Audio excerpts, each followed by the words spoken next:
from NBC News, Decision 92 Election Night. Here are Tom Brokaw and Bryant Gumbel. Good evening once again. I'm back here with Bryant Gumbel, and Bryant, at this hour, Bill Clinton is closing in very rapidly on the magic number of 270 electoral votes. In 1960, John Kennedy said a torch was passed to a new generation. Tonight, it's a whole bonfire. That's the way the electoral map is going. We want to show you what's going on in Little Rock at this hour. In the capital of Arkansas, they're beginning to assemble there. We expect that Bill Clinton and Hillary, sometime in the next hour, will probably make an appearance, because at about that time, we'll be able to make a projection. We'll remind you, however, that the polls are open in many parts of the country. If they are in your state, we urge you to go out and exercise your right to vote.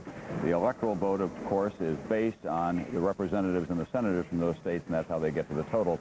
Here are the states in which the polls have just now closed at 9 p.m. Eastern Time. 99 electoral votes altogether. Arizona, Colorado, Louisiana, Minnesota, Nebraska, New Mexico, New York, Rhode Island, South Dakota, Wisconsin, and Wyoming.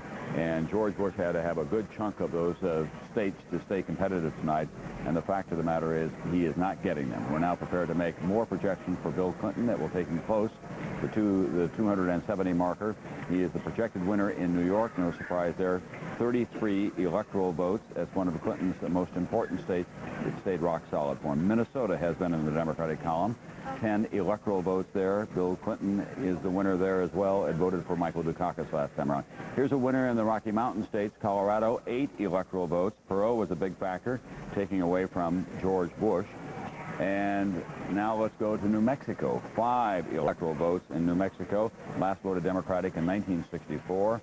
It had gone with the winner every time but once since becoming a state 80 years ago. It went with Gerald Ford in 1976. Rhode Island, only 4 electoral votes. They all go to Bill Clinton at this hour. And the state of Delaware, which has been another one of those bellwether states, voting with the winner every time since 1952. Tonight, it believes that the winner will be Bill Clinton. It has given him 3 electoral votes. So as we show you on the map now, all of those states will go red for Bill Clinton. The blue states belong to George Bush. What does that mean in terms of what's happening for George Bush? Well, he can win one state that we can put into his column at the closing at 9 o'clock now, and that is the state of Nebraska with its 5 electoral votes. Nebraska last voted Democratic in 64 for Lyndon Johnson. Here it is in the map now. The blue belongs to George Bush, of course. All the red red parts of the map will go to Bill Clinton. The electoral vote, we're now 238 electoral votes. As you can see, 270 are required. Bill Clinton now is within easy reach. There are some big states that are still out there that he is very much in the hunt for. John Chancellor, this could be a historic evening for Bill Clinton. Well, it's going to be a historic evening, I think, in the history of covering elections. You know, this is quite early for something going as quickly as this. As rushing across the country, the way the Clinton vote is. In 1960, we weren't able here at NBC to call Jack Kennedy's election until around 11 in the morning, as I recall. And we were up all night. Now, it seems to me, within about the next half hour or so, Tom, you'll be able to project our winner as Bill Clinton. And there are a number of small states that could do it. Do we suppose that Texas could do it? I think that all by itself could do it. But I'm not sure he's going to carry Texas. You know, John, the fact of the matter is that one of the things that served him very well in the course of this campaign, whatever you think about his ideological beliefs or his plan for the future, is that as a stand-up campaigner and politician, he is almost matchless. They knocked him bloody a couple of times here in the New York primary, again in New Hampshire with the Center for Flowers episode, but he was the Energizer Rabbit of presidential politics. He just kept on coming, and they could not knock him over. Tom, his body was identified as dead on arrival in the New Hampshire primary, and he got up from that grave and moved on to where he is tonight. It's quite a remarkable story. He still loves campaigning that at the end, the reporters were yelling at him at 2 in the morning, get back in the car, get back in the car. He would not stop shaking hands. He, in fact, didn't get back to Little Rock until, I think, 11 o'clock this morning. His day started with a rally at Stapleton Airport in Denver, and then he moved on to Little Rock only after that. One of the stories that John is going to be exploring a little bit later, I'm sure, is the relationship that Bill Clinton, if the numbers continue to go his way, is likely to have with the 103rd Congress. That Congress, at least on the Senate side is looking very much like the 102nd, because we can now make it 13-4-13 for incumbents on the Senate side. We have some more projections. Starting in Colorado, where Ben Nighthorse Campbell has won the vacant seat, turning back Terry Considine, a Colorado state senator. Interesting, in this race, Campbell becoming the only Native American elected to the Senate. In this race, their military records were partly an issue. Campbell did not correct the misimpression that he had somehow been captured behind enemy lines in Korea. Considine perhaps could have capitalized on it, but he had his own problems by saying he was first ineligible to serve in Vietnam, and then later had to confess that he sought and received a student deferment. Campbell the winner in Colorado. In Arizona, John McCain wins a second term, turning back the challenge not only of Clara Sargent, but also ex-governor Evan Meekin. Although McCain was tainted somewhat by the SNL reprimand as one of the Keating Five, he wins handily in Arizona. And in South Dakota, Tom Daschle has defeated Charlene Harr. Daschle, a Democrat, defeated the only woman Republican who was running for the Senate. Harr, very conservative, was against abortion, was for gun control, was for term limits. She demanded to be called Mrs. Harr, a longtime GOP party activist, but not getting elected tonight. And so, the new Senate, what does it look like? We told you when the night began, 57-43 Democrats, with them having to defend more seats than the Republicans. At this point, they are enjoying a 50-32 edge, with 18 yet to be determined, 7 of those being defended by Democrats, 11 to be defended by the GOP. If there is a magic number to watch for on the Senate side tonight, it is the number 60. That's what Democrats had hoped to get to, that to make the Senate filibuster-proof, allow them to control the legislative agenda in the upper house. Katie, what do you got for us? Well, Bryant, while you say it may be good news tonight for Senate incumbents, some of those winners may not be eligible to run for re-election in the future. Why? 2 words: term limits. Never before have so many states considered a single issue. In fact, 14 states have some kind of term limit initiative on the ballots this year. Of course, this is given largely to the anti-incumbent mood that is sweeping the country. All of them would restrict members of Congress to 2 terms or 12 years, and House members to anywhere from 3 to 6 terms or 6 to 12 years, depending upon what state you're talking about. Now, NBC News is projecting that in Florida, Ohio, and Missouri, term limits will pass by nearly 3-to-1 in all those states. So if the sentiment isn't throw the bums out right now, it is at least don't let the bums stay in office too long. Also passing by almost 3-to-1 is the measure in the state of Maryland. It's question 6. It's an abortion initiative. It prevents the state from interfering with a woman's decision to have an abortion. It codifies Roe versus Wade, making abortion legal in the state even if the Supreme Court overturns the decision, which seems unlikely at this point in time. Now, similar measures were passed in Washington in 1991 and in the state of Nevada in 1990. And one interesting note, Brian, we didn't hear a whole lot about abortion during this campaign, but voters in our national poll support abortion rights 2-to-1. No, if you recall, we heard an awful lot about it when the Republicans convened in Houston. And we talked about it at great length, but the thinking was then that it had never been and would not become an issue in a national election, and certainly it has been overcome considerably by the issue of the economy. Right. All right. We're going to come on back in just a moment. We've still got a lot more to get to on our election coverage of Decision 92. We'll do that after this. Decision 92 Election Night is being sponsored in part by IBM. Today, all over the world, helping businesses meet new challenges. And by AT&T 800 service, because every call is a customer. And by Ford and your Ford dealer. Have you driven a Ford lately? It's more than a question. It's an answer.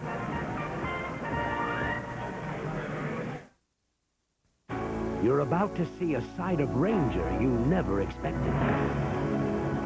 Now, all that famous Ford Ranger muscle comes in a body no one can resist. Introducing the 93 Ford Ranger. Ford Trust, the best ever rent. Ranger is how tough looks today.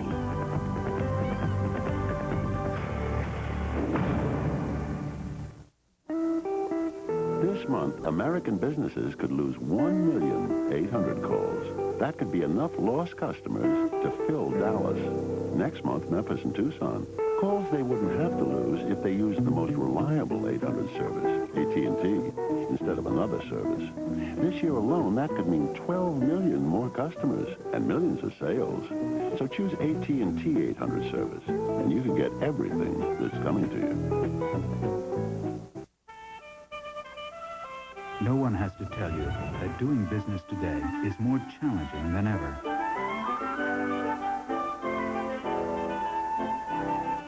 But all over the world, one company is helping you meet those challenges head on, no matter what it takes.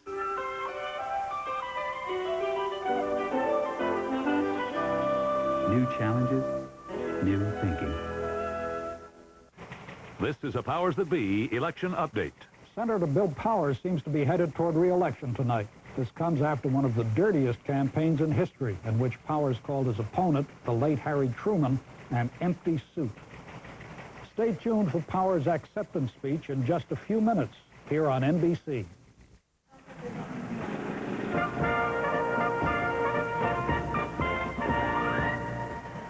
We're back. It's now shortly after 9 o'clock in the east. Polls are still open in the west, of course, in the Mountain Time Zone as well. But Bill Clinton at this hour is within easy reach of the 270 electoral votes that he needs to be elected president of the United States. He's at 238. 270 are required. He could win it with the state of Texas, but even if he loses Texas, California's got 54, for example. He's very strong in Oregon and Washington and a lot of other states that could put him over the top tonight. So we think that that will happen in the next 35 minutes or so.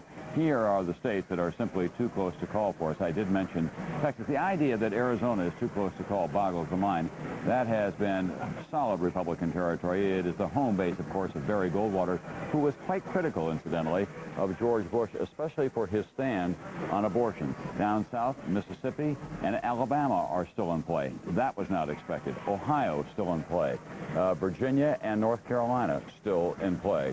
So there are some states that could come in for George Bush, but not enough to provide a fire break to hold off at this hour, Tim Russert, what seems to be the inevitable Bill Clinton victory. And in Washington, I guess, for the last week or so, they've already been preparing for this eventuality. Well, Tom, it's interesting. I just got off the phone talking to folks in Washington about the inevitability of this. 5 Republican bureaucrats were having a dinner talking about where they had placed their resumes, bemoaning the fact that they are now out of the government job. And one concluded the dinner by saying, and you know, the worst thing about it is the economy's so bad. Well, finally, on November 3rd, there's a wake-up call. The Democrat, I just talked to a Democratic senator, and I said, it looks like you may have 60 Democratic senators. He said, good God, no, now it's our deficit. Yeah, right. Reality time in Washington, Tom. It also means that the steam room will be a lot more crowded in the health club of the United States Senate as well. Someone who is watching all this with a keen amount of interest, who has become a major player in the national politics in this country, is with us now from Virginia Beach, Virginia. That is Pat Robertson. He got angry with me in Iowa when I called him a televangelist. In fairness, he is a televangelist, a businessman, and a power broker in the Republican Party. Mr. Robertson, what do you think went wrong for President Bush?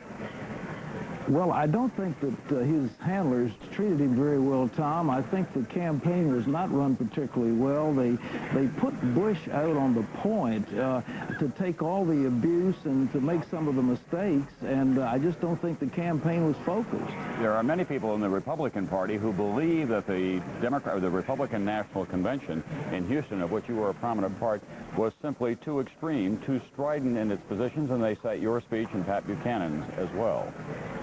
Well, I've seen that comparison. The thing that Pat Buchanan did, which is an unpardonable sin, was to push the Gipper out of prime time.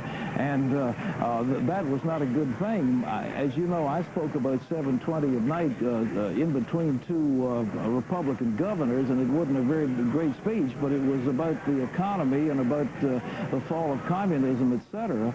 But from what I saw from the tracking polls, the Republican Party closed within 11 or 12 points of Clinton at that particular time, and then it was up to the campaign to take it from there and bring it down to 0. Unfortunately, that took place last Friday, but then they lost it again over the weekend. Mr. Roberts, would you like to reorganize the Republican Party around the Christian tenets that you hold so dear? I would like to see a winning coalition like Ronald Reagan had. I think we've got to get economic conservatives together with social conservatives and some who are foreign policy advocates of the foreign policy initiatives that we've seen very successfully over the last 10 or 12 years, and to put together that coalition. And I think that the last thing we need is recrimination and finger pointing and that sort of thing. The Republican Party will probably have a splendid opportunity if we have some economic collapse in the next 2 or 3 years to come back strong in '96. Pat Robertson, thank you very much. Thanks. Brian Gumbel? Tom, that's the closest we've seen to the start of what might be a round of finger pointing. How much of it do you think we are going to see? Well, I think that the Pat Robertson movement, and he's not the only one who's involved in it, is very important and to some Republicans a little terrifying right now because they're very well organized in school district by school district and county by county in places like Iowa and Southern California. Even in the state of Colorado, it's called the New Religious Right. And a lot of people are worried that they'll organize kind of out of sight of the conventional machinery of political parties in this country and then go out and win because they can count on a fixed number of votes coming from the churches and other places. Well, what of the idea, John, that, hey, we gave you the ball, we got it to 11, you fumbled? I think what you're going to hear in the next 2 or 3 weeks is a great deal of finger pointing and backbiting in the Republican campaign. And I think its greatest theme is going to be, we are the professionals who helped Reagan. Bush and his people wouldn't listen to us, and they lost the election.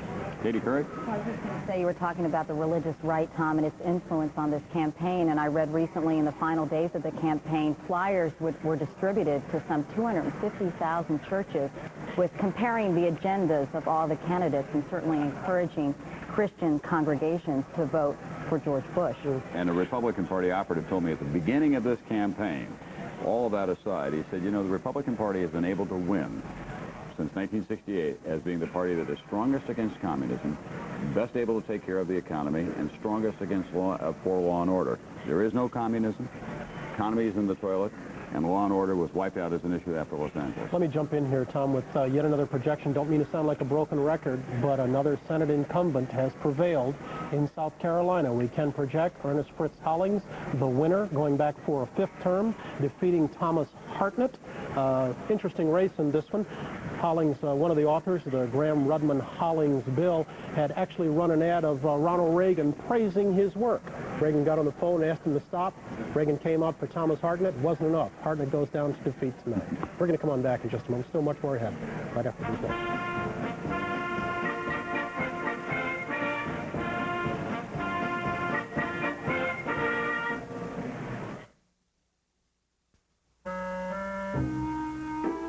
The Carlsons have always loved Freedent.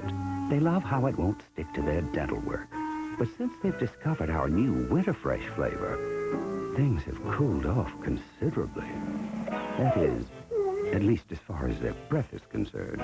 Because after all, when your mouth feels cooler, your breath feels fresher. So try new Winter Fresh Freedent, a cooler flavor for fresher breath. I'm a nurse. And I'm a nurse first, and I'm an Aetna employee second. The care is first. You know, is that patient being handled appropriately? I would hope that we would all care about patients the way we would ourselves or our own family members. And that's the way I see it, that, you know, that's my job.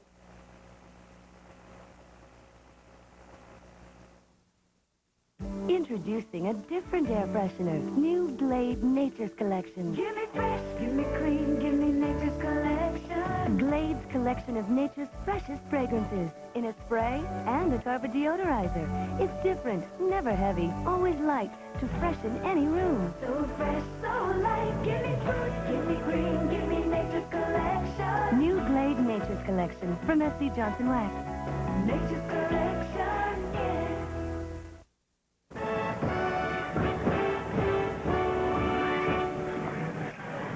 We're back now. It's 20 after 9 here in the East, and Bill Clinton seems to be marching inexorably to the magic number of 270 electoral votes. But George Bush is able to hang on to the Old Dominion state in Virginia. Solid Republican territory. George Bush, the winner in Virginia tonight, 13 electoral votes. So on our map now, another blue state for George Bush, but it is almost totally surrounded. The outpost that George Bush has been able to get tonight, totally surrounded by Clinton states. In the electoral count, 238 for Bill Clinton, 46 for George Bush, and Ross Perot has yet to win one, although he might yet in Maine. We don't know. 15% of the popular vote has been counted, and Bill Clinton now is out in front of that. We'll be watching to see what the margins are tonight. We believe, although we cannot yet say, that this was probably or very close to a record turnout today. There seemed to be excitement all the way across the country. People turning out in very large numbers to vote. It's been some time, in fact, since we've been over 60% of the vote, going all the way back to 1964. Let's go to Lisa Myers now, who's at the Perot headquarters. And Lisa, let me tell you that we've got some numbers that Perot is doing over 20% in these states: Delaware, Kansas, Maine, Texas, Idaho, Nevada, Colorado, Wyoming, Alaska, California, Montana. Won't that encourage him to come back 4 years from now and to be at the White House door in about 6 months from now? Oh, I don't think he's going to need any encouragement. I spoke with Orson Swindle a few minutes ago. He's the head of Mr. Perot's volunteer organization, and he says that they're looking at hoping to hold 15 to 17% of the vote nationally. And if they can do that, they would think that's terrific. He already assured the people in this room that their volunteer organization, United We Stand, will go on after tonight. So Mr. Perot is going to be around for quite some time to come. Will he finance the movement in the years to come? No promises on that, but I'd be surprised if he didn't. Most people here tonight are very proud of what they've accomplished. There are a few what-ifs, people who remember the heady day of summer when Ross Perot was at 35% in the polls, and they wonder what might have happened if Perot had not dropped out of the race in July.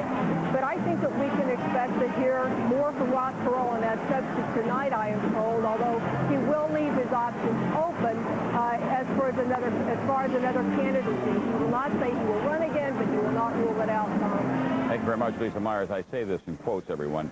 Katie Kurt proved her manhood, as Ross Perot put it, by questioning him very directly. Katie? Thank you, Tom, as did Lisa Myers. And there is an interesting point, in fact, about Ross Perot from our NBC National Exit Poll. In that poll, 4 out of 10 voters told us at one point in this campaign they considered voting for Ross Perot. That's 40%. That's a big number, no matter how he fares. You got a other candidate who says to his supporters, folks, the buses are lined up outside to take you back to the insane asylum. We'll be back right after this.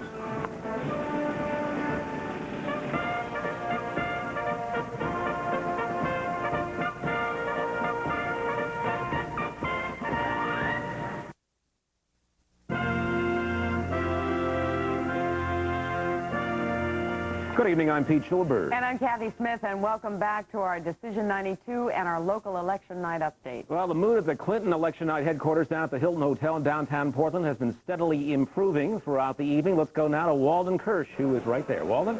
Pete, Bill Clinton's Oregon people are now making some very bold predictions. I just spoke with a couple of the head campaign people. They believe now, after having watched the projections and the results from back east, that Bill Clinton could win in 40 states, could earn 350 electoral votes. That, of course, would be a landslide. And they also think they could win 60 votes in the U.S. Senate. That would also be very important to any new Bill Clinton administration. Of course, the Alcoin-Packwood race is central to that. Now let's go to Pat Cruz. Well, Walden, here at the Bush campaign, you can find 1 or 2 people who are still counting votes, but most everyone has resigned to losing, and they've decided to dig into the food. They're certain that Californians will vote for Clinton. Their own polls show Bush is trailing in the state of Oregon. Now, cocktail conversation centers on what life and business will be like under a Clinton presidency. That's here at Bush headquarters. At Perot headquarters, here's Nancy Francis. Good evening. This is the cake at the Ross Perot headquarters at the Hilton. Take a look here and you'll see that it says, "Happy Birthday, Independent Initiative Party." Now, this could possibly represent Ross Perot's greatest legacy to the politics of Oregon, because the people here tonight are talking about putting this party on the ballot permanently. And to explain just how that would happen is Scott Keller, who actually quit his job to jump on the Ross Perot bandwagon. Can you explain briefly how you're going to get this party a permanent political fixture in Oregon? Okay.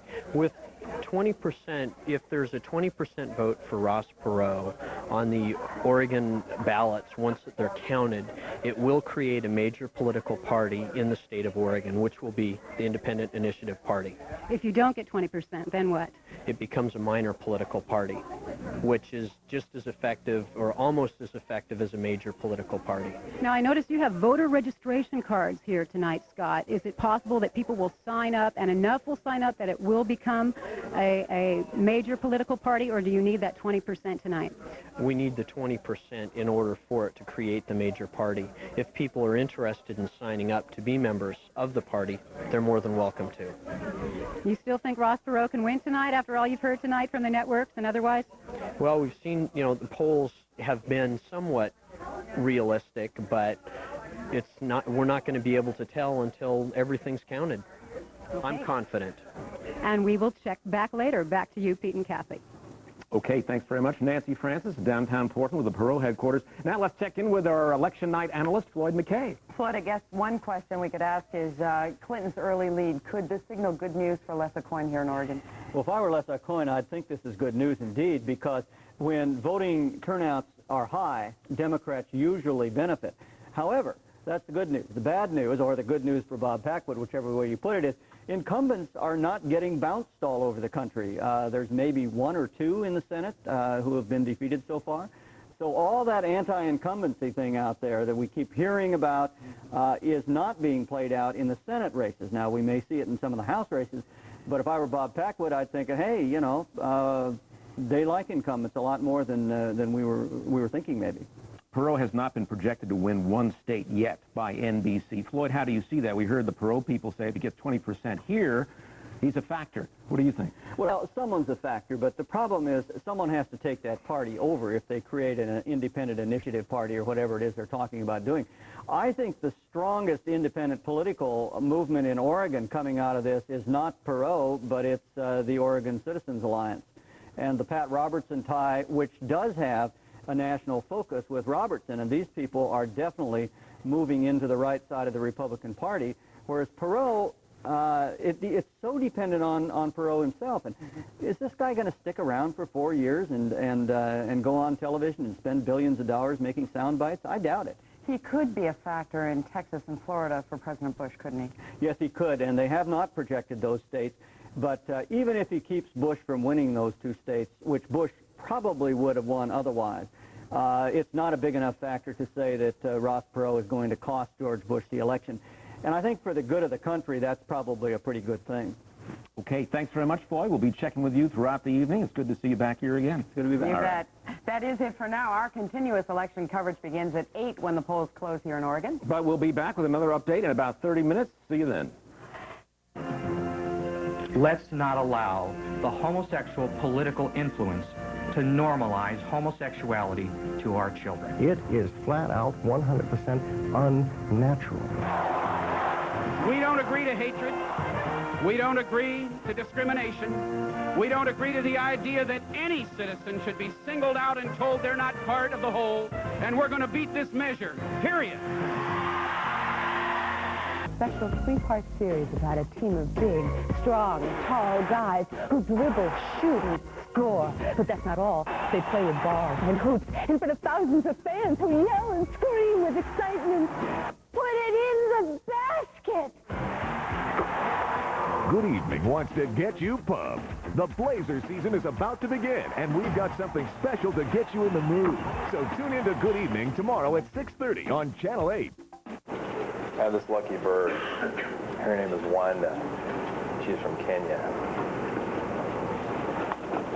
And she talks to me. She gives me numbers. 7, 22, 15, 31,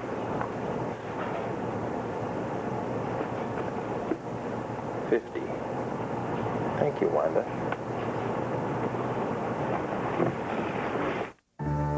How do you measure the warmth and sincerity of a smile or a feeling of true friendship? How do you express a dedication to cleanliness and comfort? How do you define the meaning of real value? Well, at Shiloh Inns, you can experience these traditions every day in the spirit of Shiloh's people, waiting to welcome you across America's western states. The spirit of Shiloh Inns, affordable excellence. Papa Aldo's Take and Bake Pizza. Always fresh, always fast. The best pizza, bottom to toppings. I love love my pizza. Yes, I do. I can eat it through and through. I love the meat. I love the sauce. I love the pig. Oh, it was all hot from our oven. I can't wait because Papa Aldo's makes it great. Papa Aldo's large pepperoni pizza and a free 2-liter Coke product, just $6.99. Papa Aldo's, always fresh, always fast.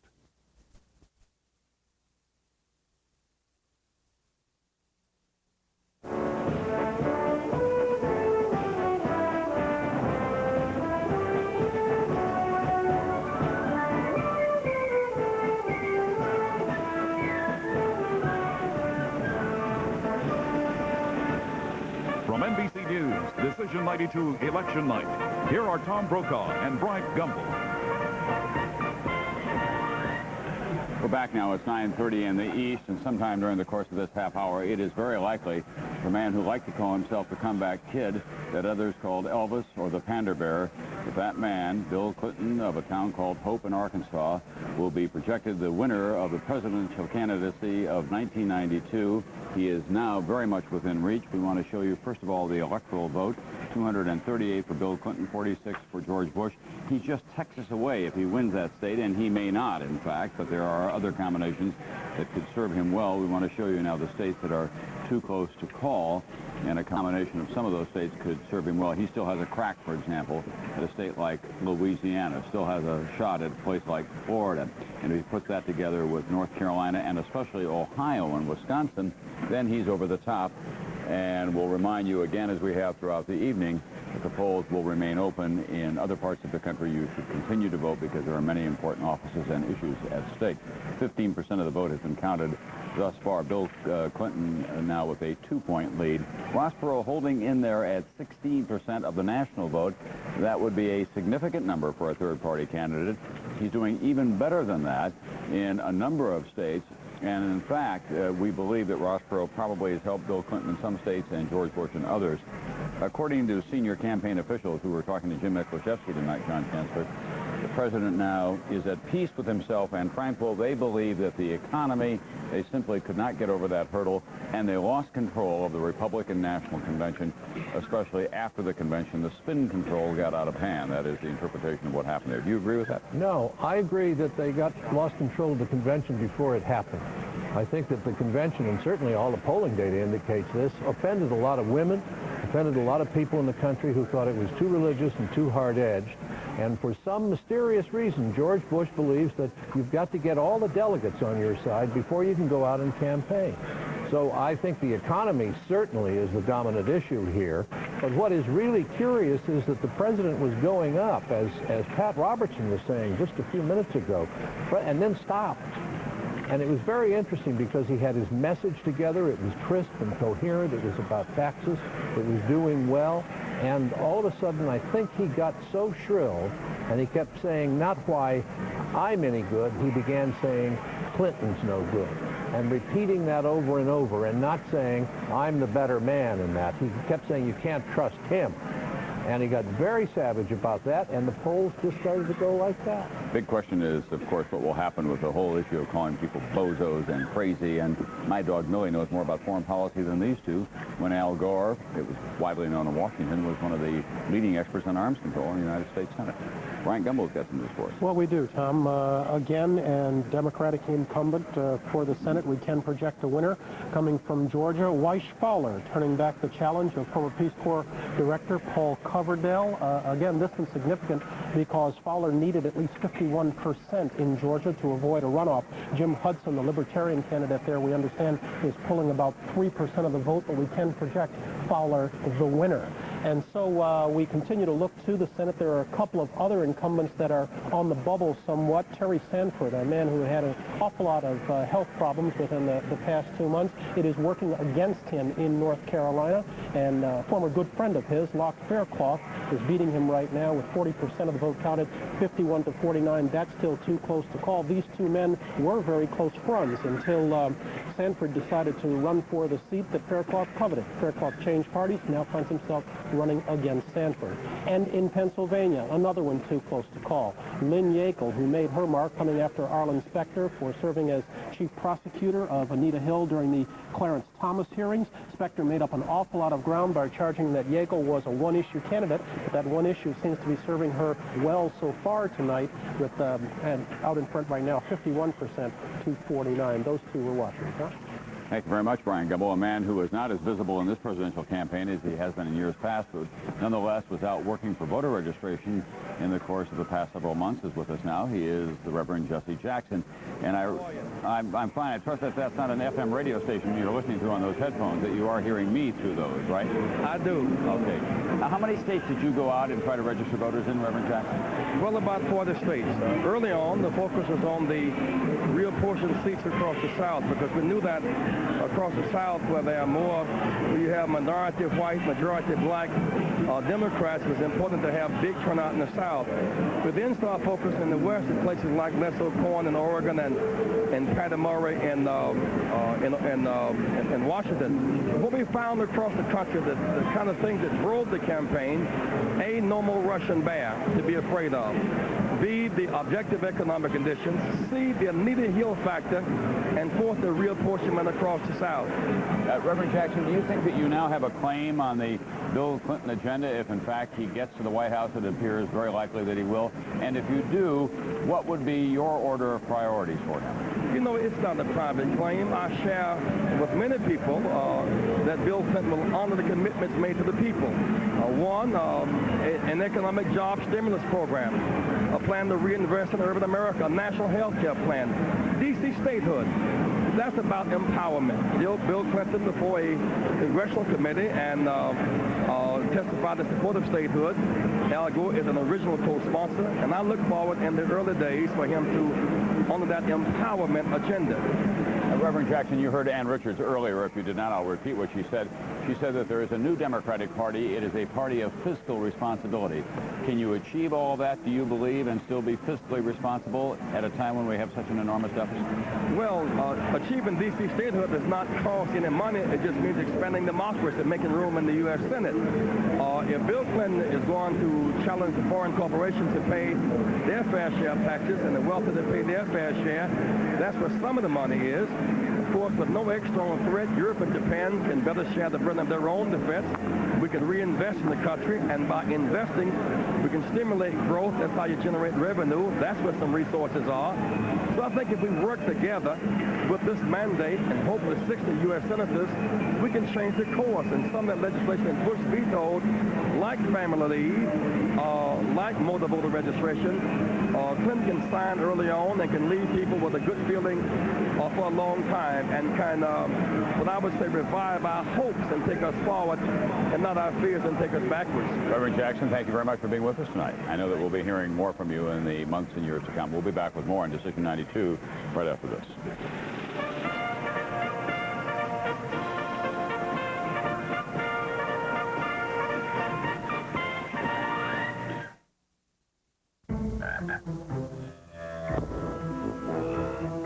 Other laser printers have been playing leapfrog for years in a futile effort to catch up with the HP LaserJet.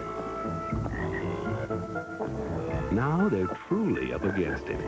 Hewlett-Packard introduces the HP LaserJet 4, a new generation, a new standard to reach for.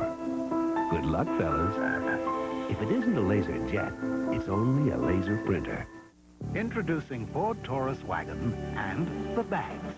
While all wagons have room for bags in back, only Ford has wagons in this class with 2 bags up front, keeping Taurus out front in safety. Ford Taurus wagon. The first time I switched pain relievers, it was from aspirin to Tylenol.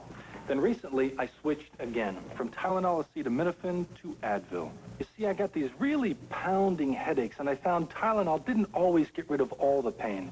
So I tried Advil and found that for my really tough headaches, 2 Advil worked better than 2 extra-strength Tylenol tablets, better than extra-strength Tylenol caplets, better than Tylenol gel caps. For my tough headaches, Advil just works better. Look for a special Advil coupon in Sunday's paper. When we gave the Escort of the 90s more power, better handling, more room, and a sleeker look, we received a special recognition. More repeat buyers than any small car in America. Ford Escort. We go now to Senator Bill Powers. He's about to speak to supporters after his come-from-behind victory.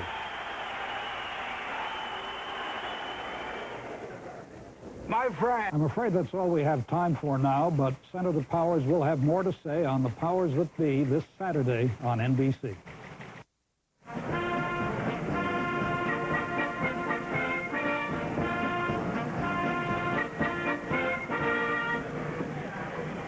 We're back now at 9:40 Eastern Time, and credit where it's due. Jeff Greenfield said that Ross Perot was the Rosie Ruiz of this presidential campaign. She was the woman who got in the Boston Marathon in the closing 200 yards and crossed the finish line. Ross Perot was in and out, but he proves to be a major factor here tonight.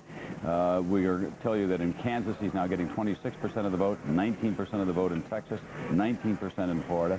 Here's what is happening in Ohio, a state that we're not yet able to project in the presidential race. In the state of Ohio, George Bush has got 40% of the vote, and so does Bill Clinton, and Ross Perot is at 20% of the vote. In Texas, pretty much the same thing. About a fifth of the vote has been counted there so far, and Ross Perot is holding at 19% of the vote. Ross Perot is a man, of course, who spent $60 million, a lot of it in the closing days of the campaign, in which he talked originally about his infomercials, and then he began to be a conventional politician, saying that if we elect Bill Clinton, Tim Russert, we'll be a nation of chicken pluckers. Well, we trust that that will not be the case. But what about Ross Perot, the use of television and private money? Has it changed the political landscape for the long haul? I think forever, Tom. We have a candidate who basically avoided the press, avoided large crowds, avoided any kind of scrutiny on the give and take, and went directly on television. The interesting thing, Tom, is what he did say is that he could bring new voters to the process. Well, we looked at our numbers tonight. About 11% of the people who cast their ballots tonight were new voters. But Bill Clinton got half those people. Ross Perot only got 23% of the new voters. And more interesting, and this goes to Jesse Jackson's point with you only a few minutes ago, Tom, about 20% of the voters, 1 in 5, were minority, which obviously Jesse Jackson's going to take full credit for. Tom? Thank you very much, Tim Russert. Well, at the Bush campaign headquarters in Houston, they're saying tonight that one of their big mistakes was to attack Ross Perot early. They believe that Ross Perot may have cost them the presidency. Very early on, when Ross Perot was just flirting with the idea of running for president, one of the president's aides said to me, listen, we do not want to have a conservative billionaire in this race. That's our constituency. And then he thought more carefully about it and said, well, our constituency goes beyond conservative billionaires, of course. We want to go now to Washington University in St. Louis, which was the site of the first presidential debate. They have good reason to be enthused and excited. It's a fine little university in St. Louis, and they got a lot of well-deserved attention. Bob Dotson is there. Bob? Hi, Tom. How are you? Fine. Well, I'll tell you, tonight is a big night here in this room. It's a little gathering of folks who came from all different political backgrounds, and they took a little poll at the door and found that 75% of the students here tonight voted for Mr. Clinton. We have with us Jamie Gray, who is a sophomore from Memphis. She also voted for Clinton, so we thought we'd bring her up here and we'd ask her some of the reasons that you might have voted that way. I really think that Bill Clinton represents the student's voice. He represents the young people of America. He represents change. He represents what we haven't gotten in the past years. Let me ask you this. What was the most important issue that made you decide? I really think that it's change. America has not But gotten... more than change now. You were talking to me about the different kinds of issues that the young people here were concerned about. One thing that I think that is very important is pro-choice. I think that every woman should have her right to choose, and I think that a lot of people are really standing behind that this year. I don't think that it matters if you're anti-abortion or pro-abortion. I think that it matters what every person chooses for themselves. You didn't come by your decision quickly. No, I didn't. I really took some time to think about it and to decide what I thought was best for America and what I thought was best for me personally. And I really think that Bill Clinton represents that. You're 19 years old. Yes. It was your first election. Yes. Were you served well by the process? I think so. I think it was a very good opportunity. It made me feel good that I was serving America and that I was representing other people with the same views that I have that are younger and who couldn't go out to vote. You know, Tom, when the debates were held here, only 62% of the student body was for Mr. Clinton. It did go up to 75%. And they had an interesting way that they decided to do this. They took a poll over here where they were serving food. If you were for Clinton, you asked for a chocolate chip cookie. If you were for Mr. Bush, you asked for broccoli. There's a lot of broccoli on that table tonight. I got to promise you Or that maybe they just like chocolate chip we cookies. have a much more scientific analysis in our exit polls. The choice between broccoli and chocolate chip cookies. However you feel about ideology, I think a lot of folks in the country would come down on the side of President Bush on that one. Katie Kirk, do we think that young people will be coming back into mainstream politics now as a result of the excitement generated by this race? Well, there's a good chance, Tom, that that could happen. In fact, many analysts say that young people haven't been targeted as aggressively by the Democrats since George McGovern in 1972. Obviously, Bill Clinton and Al Gore made the most of this. They both appeared on MTV. Bill Clinton, as you remember, was on Arsenio Hall playing the saxophone. All of this seemed to appeal to young voters. Of course, George Bush said he didn't want to appear on MTV. He wasn't a mod MTV kind of guy, and he said it was for teeny boppers. But even George Bush and Ross Perot this weekend showed up on MTV, and I think that it probably helped Bill Clinton and Al Gore a great deal. We talked a few moments ago about that one in Dallas who was in labor and stopped to cast her ballot and then went on to the hospital. This just in? She in fact, yes, in fact, they have had a baby boy, Lex Michael. The baby was born at the Margaret Perot Women and Children's Building at Presbyterian Hospital, but they voted for George Bush. We'll be back after this.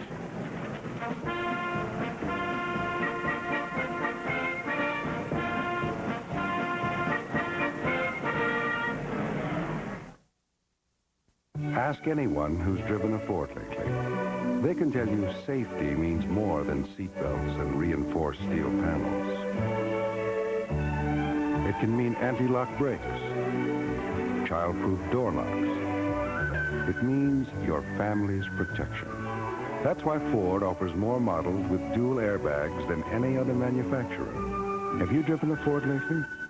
It's more than just a question. It's an answer. Sum it up, point C, you can afford. Point D, we don't offer. Which leaves us with point E. We're working on that one. Well, gentlemen, ladies, I trust you'll make the right choice. Is this thing? Let's get MCI in here.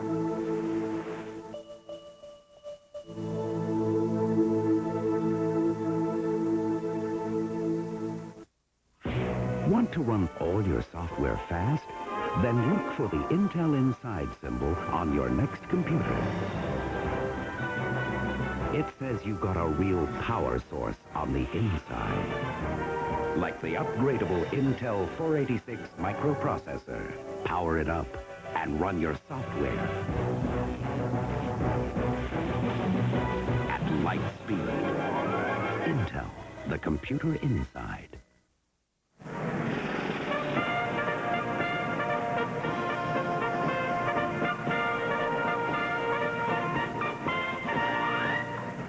We're back. Bill Clinton is very close in the electoral vote, but he's still not there. 238 electoral votes. John Chancellor, you've been doing a little calculation over there. Well, there are 254 electoral votes that are still undecided, and Bush needs 224 of them to go to 270, the magic number. That's 90% of all electoral votes still out there the president would have to get in order to win, and that is the measure of his situation right now. And if that would happen, that would be a historic night in an altogether different sense than what we've been talking about. Isn't that the truth? Tom, we don't have any further projections on the Senate side just yet, although we suspect, it's 9:48 here in the East right now, we suspect that once we turn the clock past 10 o'clock, we will be able to project winners on the Senate side in Nevada and Iowa. Let's give you a look at how the Senate breaks down right now. We had told you earlier on that the margin was 57-43 Democrats when the night started. At this point, the Democrats hold an advantage of 20. It's 52-32 with 16 yet to be determined. 5 of those to be defended by Democrats, 11 by Republicans. Senator Warren Rudman of New Hampshire, outgoing Senator Warren Rudman of New Hampshire, is standing by with us. WBZ in Boston. Senator, welcome back. The number that we had looked at a little bit earlier was 60 for the Democrats. Twofold question. Number one, is it reachable? Number two, if they get it, how much difference will it make? Well, of course it's reachable. I just cannot, guess where it's going to come out, but it's certainly within the realm of possibility, so that's up for you experts to project. Let me simply say, if they reach 60, then we truly will have a total end to any deadlock or gridlock in government, because at that point, there is no chance whatsoever for Republicans in the Senate to block any legislation they feel is not in the national interest. And of course, under the House rules, The House Democrats will control it totally. So essentially, if the Democrats can get their act together and decide what they think is best for the country, that's what the country will get, and the Republicans will truly, for the first time in many years, be a minority party. I hope that doesn't happen, but it well might tonight. It seems the country has well decided that it had enough of divided government and it was easier to change the manager than it was the team. Do you really expect we're going to see a break in the gridlock that had been in Washington, been the order of the day for the past 12 years? I think you will on a number of issues, but I have serious reservations where you will have any break in the gridlock over the serious issue of the deficit. I mean, after all, the kinds of votes that have to be cast are difficult ones, and whether or not people in Congress today, be they new or old, are willing to cast those votes, I'm just not sure. Earlier, you had Senator Bill Cohen on, and he was talking about a tough vote earlier this year in which only 28 votes were cast in the Senate. Now, the question is, will this new Congress be willing to cast votes? The more significant question is, will President-elect Clinton, if that's what happens, be willing to say to the Congress, we must get the deficit under control, if not in the short run, in the medium term. If he doesn't, then it seems to me we'll be back in gridlock over economic issues. I have no doubt that the social agenda the Democrats wish to pass will probably become law. The serious question is whether the economic agenda that is needed for the country will also become law. Only time will tell. And are you of the school that says if he is going to give that harsh medicine to the American public, it's going to happen in the first 100 days or not happen at all? I would say no, and let me simply tell you why. I think it should happen in the first 100 days. After all, Ross Perot may have been the wrong messenger, but he had a rather interesting and I think correct message. If President-elect Clinton, if that's where we're headed tonight, if he cannot get it done in the first 100 days and faces a midterm economic crisis, which the global financial markets could set upon him, he might be forced to deal that medicine out in a third or a fourth year of his term. So this is going to be a fascinating 4 years. All right. Senator Rudman, thank you. Thank you. John Chancellor. Well, 60 Democrats in the Senate sounds nice, but you can't get 60 Democrats to agree on anything. If you'd had 60 Democrats on the Titanic, they wouldn't have agreed on whether to get off or not. Thank you. Okay, Katie?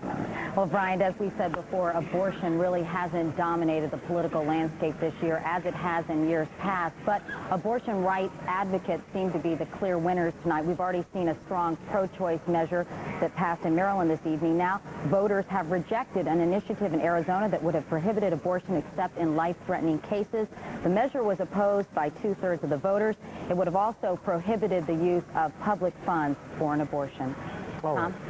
All right, it's not quite enough to get him to where he wants to get to tonight, but it's an important state. Louisiana goes into the Bill Clinton column, 9 electoral votes, home of James Carville. We'll be back with more after this.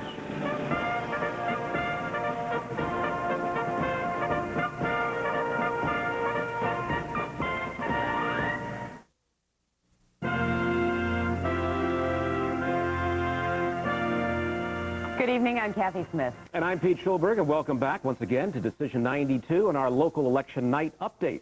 Oregon polls close in just a little more than an hour. If you haven't voted, do so. But now let's check back into the presidential race, beginning with Walden Kirsch's over at Clinton headquarters, where there must be now an air of victory. An air of victory there is, Kathy. In fact, I think you might be able to hear some of the crowd cheering. We had several hundred people here already. There's very little doubt in these folks' minds this is going to be a very good evening for them. Joining us right now is State Senator Bill Bradbury with the Oregon Clinton campaign. Bill, what are we seeing here from an Oregon perspective already? I think it's just so wonderful to be at a presidential watch party in Oregon where everyone on our side of the coin is actually cheering at the results as they come in nationally. It's phenomenal. Are you surprised at anything you've seen already here across the country? I'm real surprised. I think that we're clearly headed toward a significant mandate for Governor Clinton. It's a mandate that you're seeing in a lot of the contested states where he is winning those contested states, and that's the clear sign that people really do want to change. You know, Oregon and Washington voters watching us might think at this point, geez, my vote doesn't matter. What do you think? Oh, I think their vote matters more than anything because we've got to continue the momentum all the way to the West Coast, number one. And number two, there's a very critical Senate race taking place in Oregon right now between Les Aucoin and Bob Packwood. We've got to make sure that we have a filibuster-proof Senate. That means we've got to elect Les Aucoin to the U.S. Senate.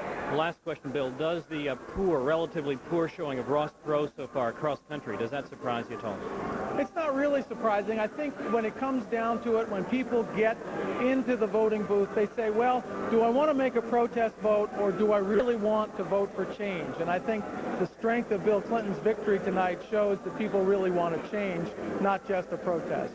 Bill Bradbury with the Clinton-Gore campaign.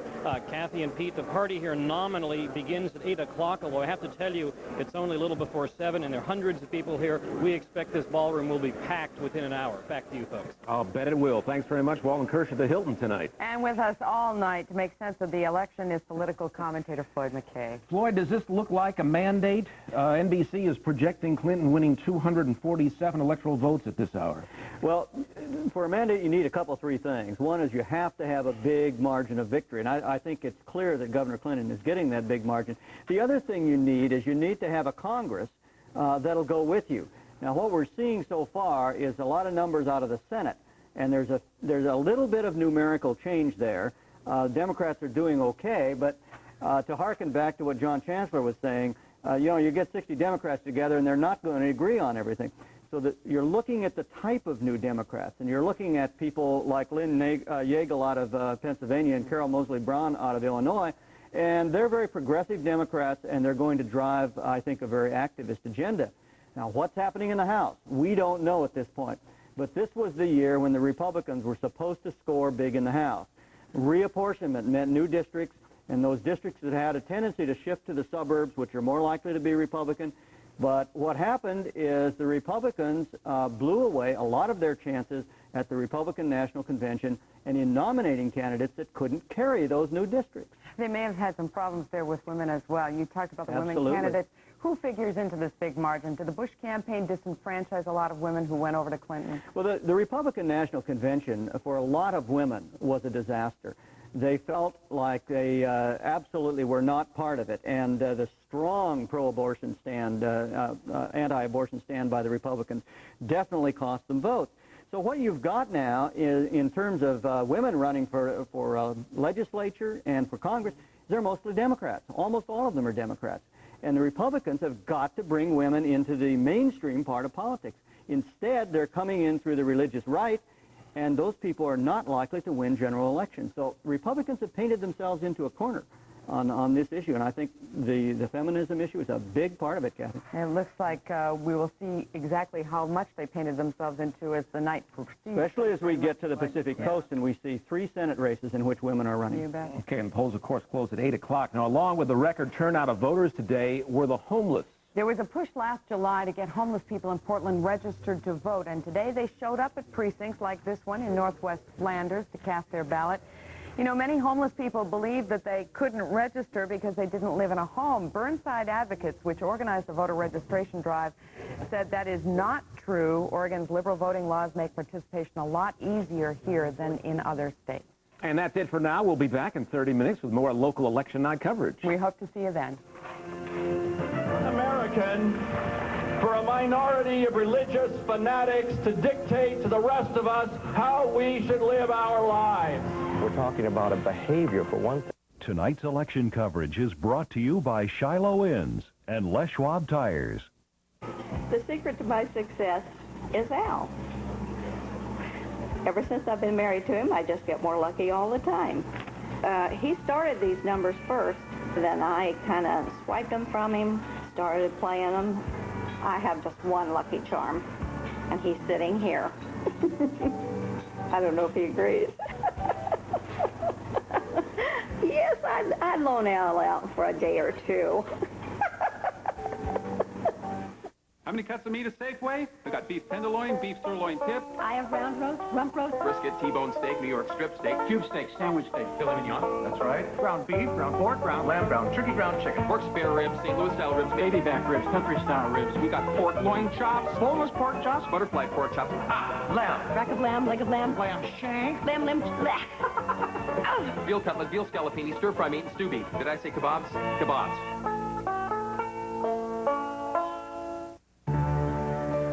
The American dream is alive and well. You'll find the American spirit in the way we work,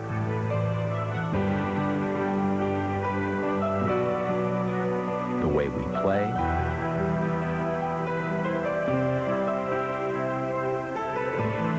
and in all of Shiloh Inn's people, dedicated to offering you affordable excellence in the American tradition of hospitality. Papa Aldo's Take and Bake Pizza. Always fresh, always fast. The best pizza, bottom to toppings. I love my pizza. Yes, I do. I can eat it through and through. I love the meat. I love the sauce. I love the pig. All of it off. Hot from our oven.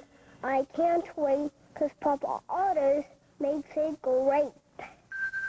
Papa Aldo's large pepperoni pizza and a free 2-liter Coke product, just $6.99. Papa Aldo's, always fresh, always fast.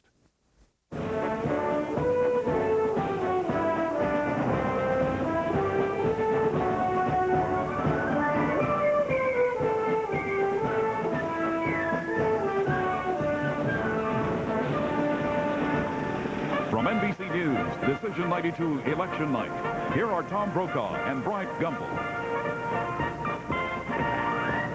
Good evening once again. As you can see from the map behind us, this is turning out to be a very big night for Bill Clinton from the tiny state of Arkansas, which was so often derided during the course of this campaign. At one point, the president said it's just a tiny state between Texas and Oklahoma. And it turns out that it's a state alongside Texas and Oklahoma, not between them. And those are folks tonight in the Arkansas capital of Little Rock, which was very big now on the American political map. Bill Clinton is just moments away from an electoral victory. And that's a small town where the governor, who has been in office for 5 terms, goes for a jog in the morning and knows the folks along the street. And as he said very effectively during the course of one of the one of the debates, you know, when somebody gets laid off in Arkansas, I'm likely to know their name or to know the town where the factory's been shut down. Polls that are closing now at this hour, 10 o'clock, as we move across the West.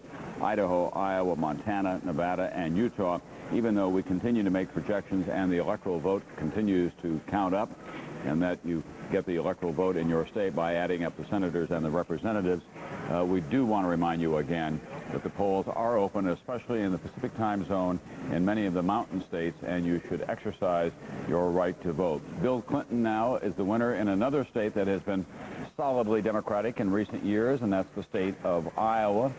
Iowa has dropped in unemployment in recent years, but Bill Clinton gets the 7 electoral votes from the state of Iowa. George Bush now picks up a couple of states out west that he had counted on to be safe states. They turned out to be that indeed. 5 electoral votes from Utah, and also next door from the state of Idaho. 4 electoral votes there for George Bush. So we'll color in those states for you now. Let's go to, we've got Iowa in there. Let's put in Utah and Idaho. Blue for George Bush. Not as many as he would like. He's going to be surrounded before this night is over by a lot more red states than blue states, although we still have big ones to call in Texas, as you can see, and down south. So the electoral total now, 254 for Bill Clinton, 55 for George Bush. So far, none for Ross Perot. Here's the national count of the vote. We're approaching 30% now. 4-point lead for Bill Clinton. Ross Perot is holding strong in the 16-17 range. It may even percolate up a little higher than that. And if it does, he's gotten his money's worth. He danced with his daughters yesterday, had a big rally around the country, spent his money, had a good time, and certainly became a fixture in American folklore, if not in the presidential race. John? One of the things that we've learned earlier, were told earlier this year by many of the Republican operatives and some independent observers, was that because Clinton did not serve in uniform during the Vietnam War, that if that was used properly against him, that would turn all the Southern males, who were a very patriotic bunch, these experts said, against him. And so people began to pay a good bit of attention to that. I've been looking at the rough figures that we have in Georgia, which is a state where patriotism among young males is not unknown. Clinton and Bush were running about even as far as males are concerned. In Maryland, Clinton was slightly ahead. In Kentucky and Virginia, it was fairly close. And even in states that went for the president, South Carolina and Indiana, there was no big difference in the male vote. So my guess is that because Clinton didn't wear the uniform, it is not hurting him in the figures we have tonight. John, along the same lines, one interesting note from the Gulf War. Remember when some senators voted against it and it was thought it would come back to haunt them? Well, the numbers tonight are showing that 9 incumbents who voted against the Gulf War all won, as did 1 congressman who voted against the Gulf War and won an open seat, Byron Dorgan, for the Senate. So that's 10 of 10. When we were down at the convention in Houston, the Republican convention, we took a poll, Tom, you remember? 57% of the Republican delegates said that they would not apply the word victory to the end of the war in the Gulf. It's just sort of gone off the national radar screen. Saddam Hussein is still alive. There's still many questions about our dealings with Saddam Hussein and with Iraq before the war began. And bigger picture, it seems to me, that as we change the political landscape of this country tonight, we'll change a lot of assumptions. World War II versus Vietnam, having served in uniform versus not having served in uniform. Tom, let me jump in here, if I could, with a couple more Senate projections, because we have 2 more to add to our list, both incumbents in Iowa. Charles Grassley, Republican, going back for a 3rd term, managed to turn back the challenge of Jean Lloyd Jones, who was inspired, another of those inspired by the Clarence Thomas hearings, challenged the incumbent in Iowa, but came up a loser, as did Demar Dahl, losing to Harry Reid in Nevada. Reid, freshman senator in '86, wins fairly easily. Dahl was nicknamed the Marlboro Man in that state, but evidently voters found his campaign wasn't smoking quite enough, and so Harry Reid goes back to Washington. Let us tell you about some other Senate races that bear watching as this evening moves along. In Pennsylvania, this one is very close, as you can see, splitting right down the middle between Lynn Yackel and Arlen Specter. We expect this one to go on into the night before we can declare a winner. In Missouri, surprisingly, Kit Bond in trouble, getting a strong challenge from St. Louis Councilwoman Jerry Rothman-Surratt. Senator Bond having some problem there with her. And in New Hampshire, we can tell you that Judd Gregg, the governor, is having considerable problems with retired professor, a corporate executive, John Rao. That one right now is breaking 50-48 for Rao with 22% of the vote in. That's another one in which the draft status had considerable problems because Gregg avoided the draft. He got out with acne, bad knees, and sleepwalking, was not helped by the fact that his father was governor. Well, I think that what happened is that across party lines this time they were able to point at Dan Quayle and Dick Cheney, who served so effectively as the Secretary of Defense as student deferment during Vietnam. So it neutralized that issue, I think, to some degree. Let's go to Washington right now, where Senator George Mitchell, the majority leader, is standing by in the Capitol. Senator, thank you for being with us. Thank you, Brian. What's your take on the way things are breaking tonight? It's going great. That's the definition of understatement. Thank you very much. Don't be so expansive. Does the prospect, Senator, does the prospect of one government, legislative and executive branch, frighten you in any way? Because now suddenly the Democratic Party is going to have to come up with some answers. We welcome the challenge and the responsibility. I think that Governor Clinton has said all along he thinks we have to change the economic policy of this country. I expect he will hit the ground running with an aggressive program, and we in the Congress look forward to working with him to enact it. What is your expectation for those first 100 days? Assuming the votes continue to go Bill Clinton's way, are we going to see many of the Bush vetoes repackaged and sent back up to the White House? I think the highest priority is economic growth, to get the economy moving again, health care reform, and dealing with the deficit.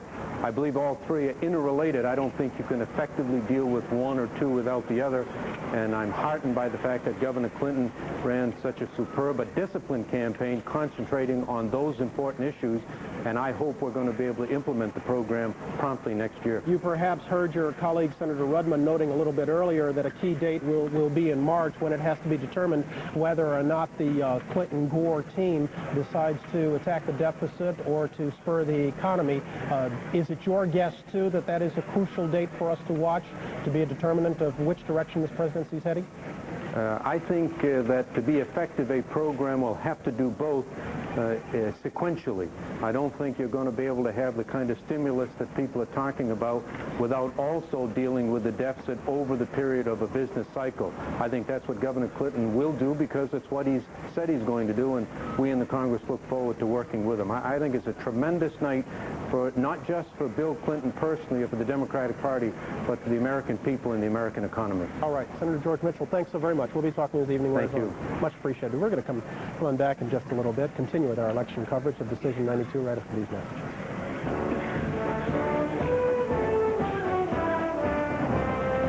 Decision 92 Election Night is being sponsored in part by American Express Card. Don't leave home without it. And by Ford and your Ford dealer. Have you driven a Ford lately? It's more than a question. It's an answer.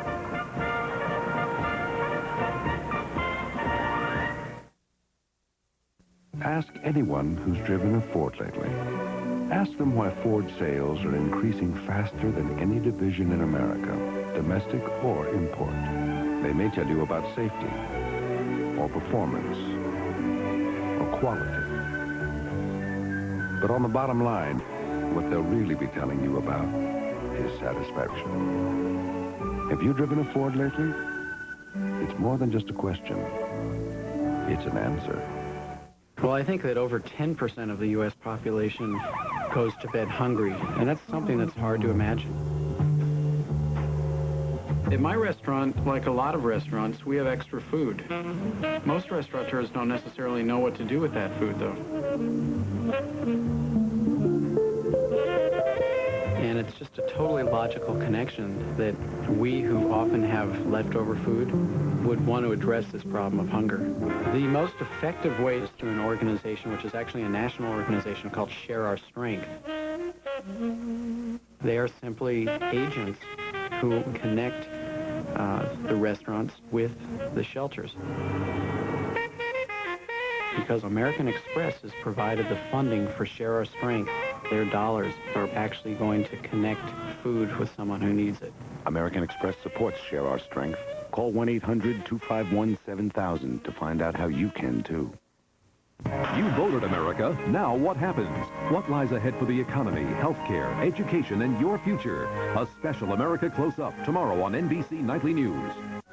Wednesday, it's a woman's fear. Her doctor assaults her. This guy is not going to stop. But when the law can't stop him, his victims will. Law and Order, NBC Wednesday.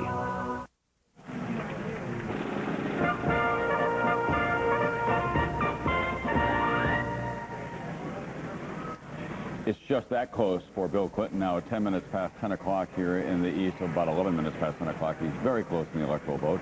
We want to show that to you now. 254 electoral votes for Bill Clinton. He requires, as you can see, only 270. George Bush is at 55. Ross Perot is yet to win one. Bill Clinton can win those electoral votes from these states where the polls are closed, but we've not yet called them. You can see that North and South Dakota, Montana, Wyoming, Nevada, Arizona, Texas, Mississippi, Alabama, Florida, North Carolina still out. Ohio, Wisconsin are still out. We'll share with you now some of the raw vote in some of those states as we take a look at, for example, in Ohio, which is one of the battleground industrial states. It's very, very close there.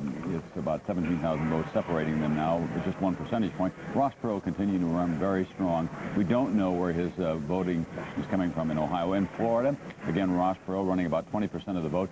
Effectively a dead heat between the president and Bill Clinton out of more than 1 billion votes cast. Look at that, a difference of only 16 votes. That's really quite extraordinary with more than a third of the vote counted so far. Right at a third of the vote counted in Texas, and just 2 percentage points separating them there, and about 51,000 votes altogether. Ross Perot, 20% of the vote in Texas, probably took away a number of votes from from President Bush in that state. The Bush people now beginning to believe that they made a mistake by attacking early Ross Perot, saying that he was a dictator, he didn't care about the Constitution, that he was a little bit wacky and paranoid and crazy. And that didn't go over well with the people who believed in the Ross Perot movement in this country.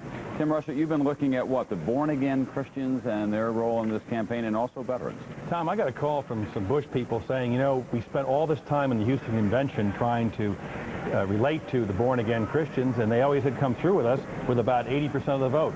It looks like tonight about 20% less for George Bush. That Bill Clinton and Ross Perot made serious inroads with born-again Christians, which underscores again how hurtful that Republican convention in Houston was. And with veterans, Tom, you and Jack Chancellor were talking earlier, looks like Bill Clinton has carried veterans with 44%. Thank you, Tom. We're going to go now to Dallas, where we can see down there in the throng. He's not very tall, but he carries a lot of weight in presidential politics. Ross Perot, the man who said in one of the memorable lines of this campaign, "I'm all ears," and drew a huge laugh across the country. He's there with his wife, Margot.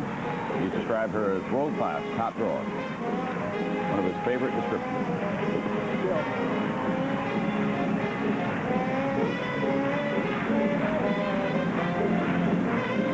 Ross Perot is a Texas legend through and through. Grew up in a small town in East Texas, went to Annapolis to the Naval Academy, got out of the Navy under curious circumstances after his father wrote to a number of officials in Washington.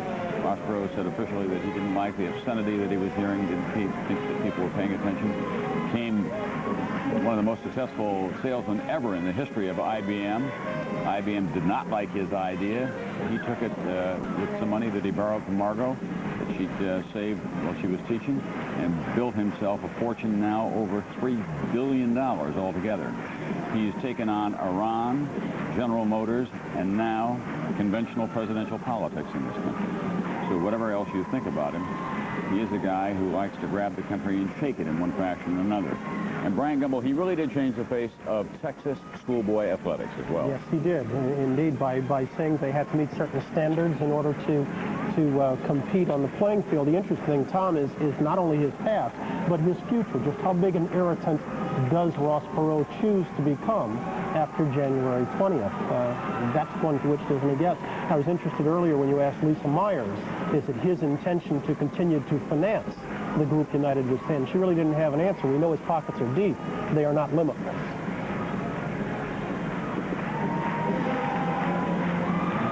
Closing days of this campaign, he said to Bill Clinton, we got the chicken man from Arkansas, and speaking of George Bush, the potato chip man from Maine. The president didn't know the difference between a potato chip and a microchip.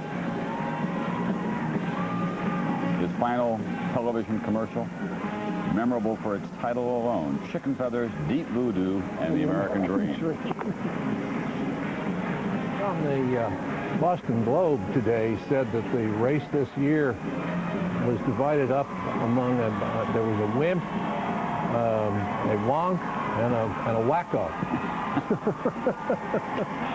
Well, he took Patsy Cline's song Crazy and said, that's my new theme song, when he had his big rally yesterday. A lot of people are thinking right now, I should be so crazy. Hi, Lisa. What's going on down there? Well, as you can see, everyone's rather thrilled to see the boss, as they call him here. I just spoke with Mr. Perot's son, Ross Jr., who said his father is feeling terrific tonight, that he feels on balance all the agony he went through was well worth it, that we should not expect him tonight to declare he will be a candidate in the future, but that his father is a man who likes to keep his options open, and he will not rule out anything. Lisa, they're now introducing him. What is he going to do here? He had said that he was going to win all 50 states and they're going to win in a landslide. That was a big surprise. No one believed that, but I don't think anyone really believed that he would do as well as he is doing tonight. It looks like he's going to finish possibly in the high teens, maybe as high as 20%. Certainly in some key states, he has been the determining factor. What do we expect from him here at the stage? Or should we just play by conventional rules and wait and find out? Well, I don't think that we can play by conventional rules with Ross Perot. If we've learned one thing, it's that even when he's being conventional, he is unconventional. I think that we can expect him to thank the volunteers, because he loves loves the volunteers, and we have every reason to believe that that's the case. I think he will talk about his love of country. I think he will take credit for focusing more attention on the budget deficit. And I think he will take credit for bringing millions of Americans who were turned off from politics back into the process. And he will urge them to stay involved now and to make their feelings known to the new president. I'm Ross, you're the boss, he likes to say. Let's hear what he has to say right here.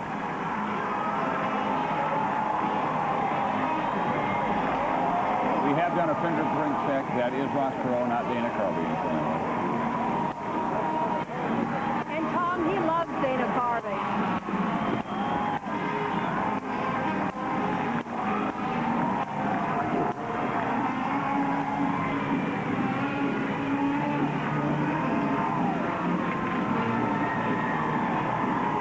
Well, he should. I mean, Dana Carvey, I think that they come from the same gene pool. It's the most dead-on political imitation we have seen in this country in a long, long time. I saw Dana Carvey the other day, and he said, my business, God only gives us a Ross Perot once in our lifetime.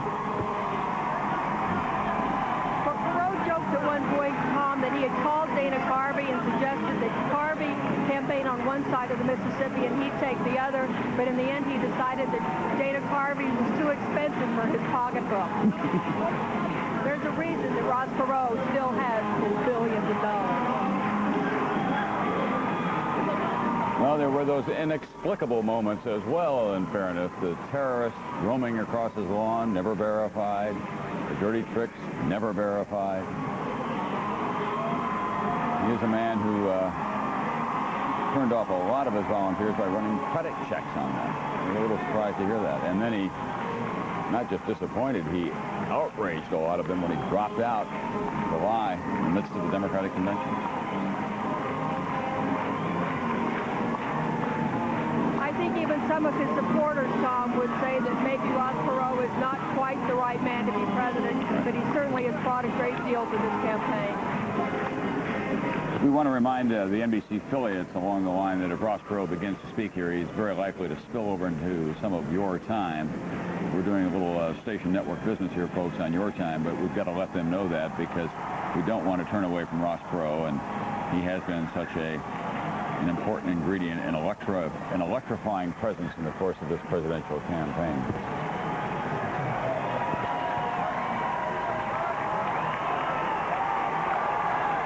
No slow dancing here tonight.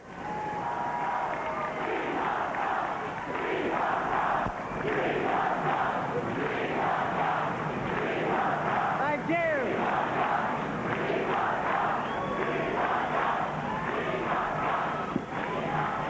Now then, for our message to get out across the country, we have to wait till 9:30. What time is it now, please?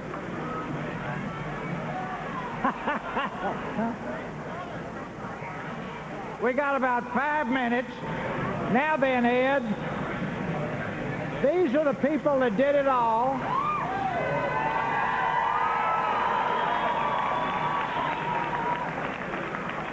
And as we said at the rally the other day, the perfect song for them is When the Saints Go Marching In. Let's go. We may not. That's for you. We may not, in fact, hear from him. Why the 9:30 start time, I'm not sure, because in Texas the polls have closed. They closed, an hour and a half ago, as a matter of fact. So closing on my list. No, even in Central Time, nope, don't see any. So we're going to have a little more Ross Perot chivalry type performance here. It's an old Texas tradition. We're going to get 8 minutes of When the Saints Go Marching In? Don't think so. That may be a little rough.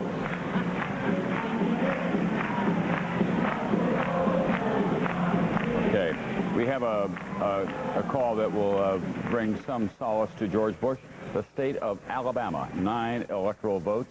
Should have been a safe state for him. He had to wait for much of the evening to get it colored blue in our electoral map. So Alabama in the deep south goes for George Bush. Last went Democratic for Jimmy Carter in 1976. That means that George Bush is now up to 264, as you can see, electoral votes. Bill Clinton is just 16 away from the magic number of 270. We're now over a third of the popular vote counted so far. Bill Clinton with a 4-point lead. Ross Perot is holding firm at 17. Most of the polls in Texas closed at 8, but some, I'm told now, are probably open until 9:30 Central Time. Some of the polls down there, almost all of them, have closed. That's probably true out in the western part of that state because it is divided up. So we're back at Ross Perot now. Let's hear what he has to say. Okay.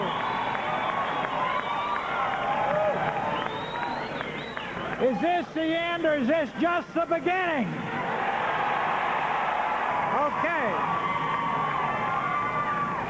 As all of you know, you call the shots, you're the boss, right? Okay. Whatever you want is fine, but now just having said that, Ed, you got to play our campaign theme song, Crazy. Okay? There we go. Crazy.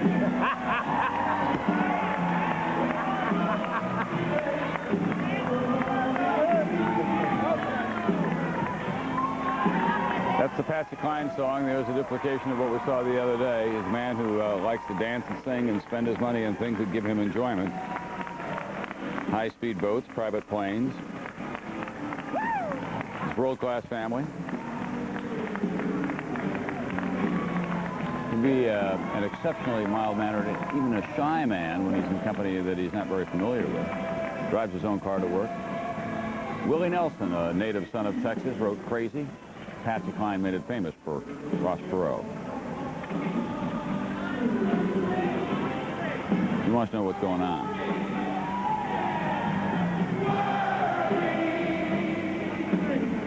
Right. Have we yet figured out what's the matchup of 9:30? Well, we think some polls may still be open in Texas, and that's probably what it's all about. In the western part of the state, I think that's probably the case, that some polls still are open. His daddy was a Texas cotton broker, and Ross Perot used to watch him trade Texas down on the loading docks, a little town which he grew up, not too far from Arkansas. Perot, however, was pretty tough on Arkansas on the closing day, saying that 1 in 5 jobs were in the poultry industry. But people quickly pointed out that that wasn't the case. 1 in 12 jobs, they said, were in the poultry industry in Arkansas.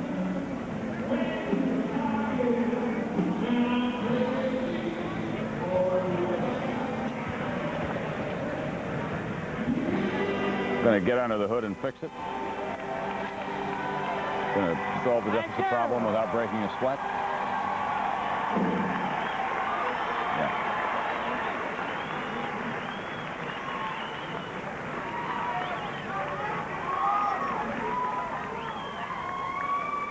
John. Are you more dedicated than ever to putting this country back to work?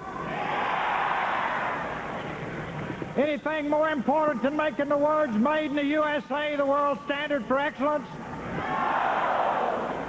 Anything more important than passing on the American dream to your children? Anything more important than having the people in this country be the bosses and own the country? Okay, well, we'll keep on going as long as you want to keep on going.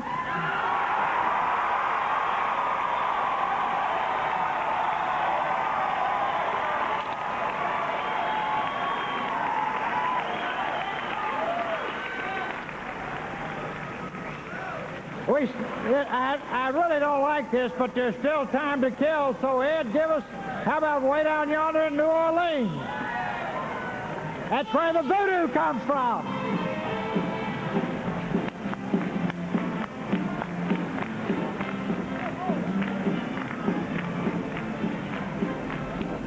All right. Do we have a... Okay, we're watching Ross Perot. We're just taking a look at some of the states around the country that we've not yet called. There are some reports that some of these states are now beginning to come in as we go into the evening, and some of the Senate races as well. Yes, we're continuing to look to the Senate race between Alphonse D'Amato and Robert Abrams, one of the nastier of the campaign, but that one is still on our ledgers a little too close to call, but there's something like 65% of the vote already tabulated. And in the early polling, D'Amato was doing quite well. We hope when we turn past the half hour to talk to Geraldine Ferraro, who, of course, lost to Robert Abrams in a very difficult and bitter primary fight here in New York, and, of course, the vice presidential candidate of the Democrats in 1984. But she'll be joining us shortly. As soon as we can project a winner in that race, we'll be getting to it. But again, the early numbers that we are showing is that Alphonse D'Amato, affectionately called Senator Pothole up in these parts because of his attention to the minor problems of his constituents, despite an awful lot of allegations against him, his war chest seems to be prevailing at this hour, and he is turning back the challenge of the state's Attorney General, Robert Abrams. There you can see 49% of the vote counted. D'Amato right now holding a lead of close to 200, a little bit more than 200,000 votes over Robert Abrams, a percentage lead of 8%. We understand some of the early polling is suggesting that D'Amato is taking 2/3 of the Italian vote and 1/4 of the Democratic vote. Geraldine Ferraro has moved into the... That can be attributed to the fact that you did not support Robert Abrams in this race until the final moments, and then basically your support was lukewarm, shall I say? Not at all. And the support was not lukewarm. I offered to do a TV ad, and I did it, and I also called county leaders throughout the state as well as several organizations to get them out and to get them working, my steering committee people. But I think it can be attributed to the fact that the primary was a nasty campaign, and a lot of people felt very strongly that I had been ethnically stereotyped, and I think that's why you're seeing the Italian-American vote doing what it has done. They were angry. You think his nastiness came back at him? I think the nastiness of the primary campaign came back. It wasn't only Bob Abrams. It was what had happened with Liz Holtzman, and it just spilled over. And then it was continued, unfortunately, in the general election between both parties. And I think that people have just walked away from this race. I'm surprised by those numbers. I just find them absolutely mind-boggling. Another side effect is that Robert Abrams basically expended his war chest in his effort to defeat you and Liz Holtzman, and had to basically stop campaigning right after the primary in order to rebuild it. Money was a major factor, it seems. Well, what has to happen in any of these campaigns, Brian, when you're in a primary, you should expect to win, and you should be prepared for winning and moving on and having money sufficient to do that. Okay, Geraldine Ferraro, thank you. Let me ask you a quick question. Would you be interested in serving in a Clinton administration? I would love to serve this country. I can't believe that we're doing so well even nationally. It's just going extremely well, and I'm delighted by it. All right, we want to go now to Ross Perot. He's arrived at 9:30 Central Time, and he's going to talk. To listen to the people.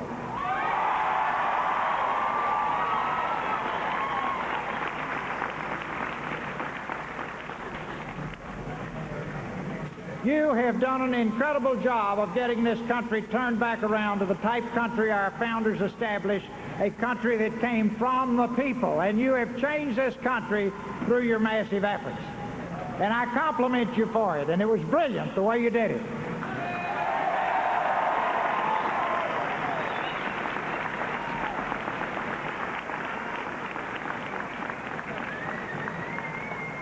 As I've said on a number of occasions, my role in life is that of the grain of sand to the oyster. It irritates the oyster, and out comes a pearl. I have been your grain of sand that you chose. It has been an honor to be your grain of sand in this process, and we will continue to work together to make pearls as necessary in the future. Fair enough? Thanks.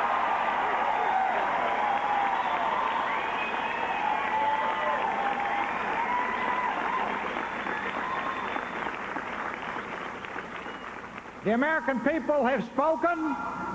They have chosen Governor Clinton. Congratulations. Wait a minute. No. Whoop. Wait a minute. Wait a minute. The only way we're going to make it work if all team up together. So let's give Governor Clinton a big round of applause. He's won. Thank you.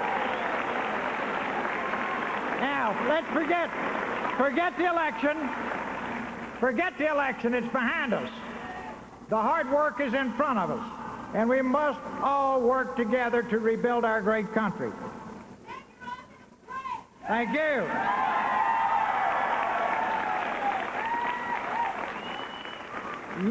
You, the American people, are the greatest people on the face of the earth. And if we will just put our differences aside and team up together, we can rebuild our job base. We can eliminate the deficit. We can eliminate the debt. And most importantly, we can pass on the American dream to our children, right?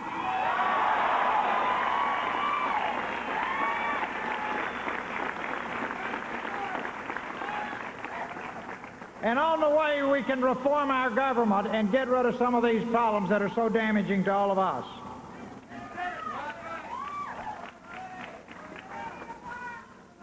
Now, to the millions of volunteers who asked me to serve as your candidate, as long as I live, one of the happiest memories of my life will be the memory of working with you. That memory will never dim. It's the nicest honor I will ever receive in my life. Thank you very much. Well, Ross Perot, even though Bill Clinton is not yet at the number of 270 electoral votes, Ross Perot has declared him the winner here tonight on national television. Takes a certain amount of the pressure. Not calling him the chicken man anymore. Takes a certain amount of the pressure off us. We get a lot of understandable grief from the people in the western United States who think that we call these elections too early. Tonight, Ross Perot did it. Who literally gave it everything they had 7 days a week since last February to take this country back and give it to the people, to pay its debts, to pass the American dream on to our children. And I want you to know how proud I am of you and how much all of us owe you for the tremendous effort you made. So God bless you and thank you very much.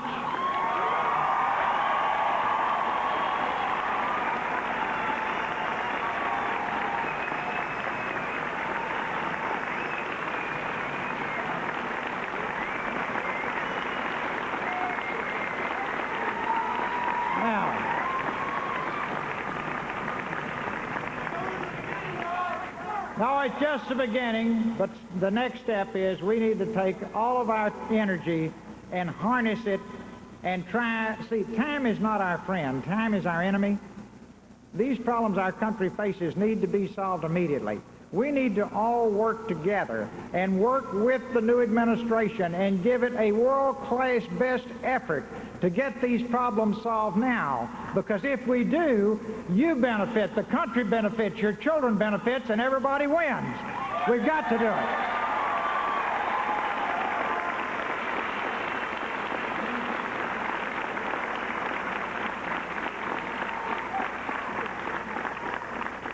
Spend about 10 minutes getting over being frustrated that your candidate didn't win. Then take all of this enormous creativity and talent that you have displayed, and let's make our country work at the national, state, county, city, local, and neighborhood level, and at every single school across the country, right?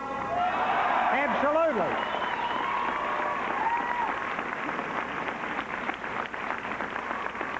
Okay, we're going to cut away from Ross Perot here for just a few moments. We have another state that we want to call for Bill Clinton. That puts him just moments away now from winning 270 electoral votes. He wins the state of Wisconsin, which took a little longer than we anticipated tonight. It went Democratic in 76 and 88, so we color Wisconsin red now.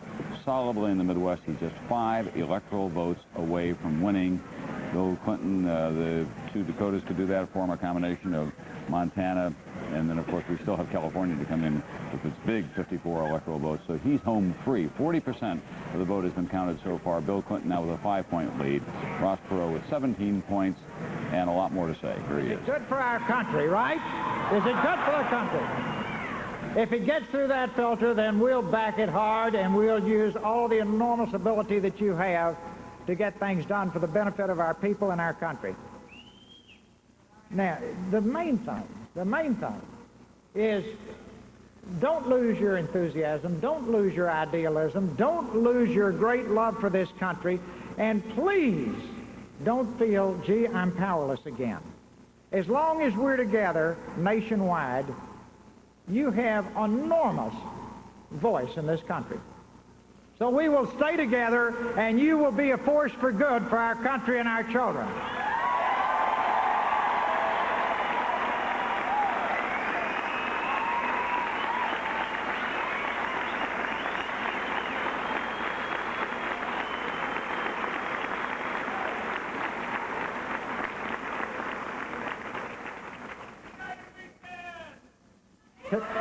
Thank you. Now, you remember, well, like the little children that are here tonight, the college students that have been at all the rallies all across the country.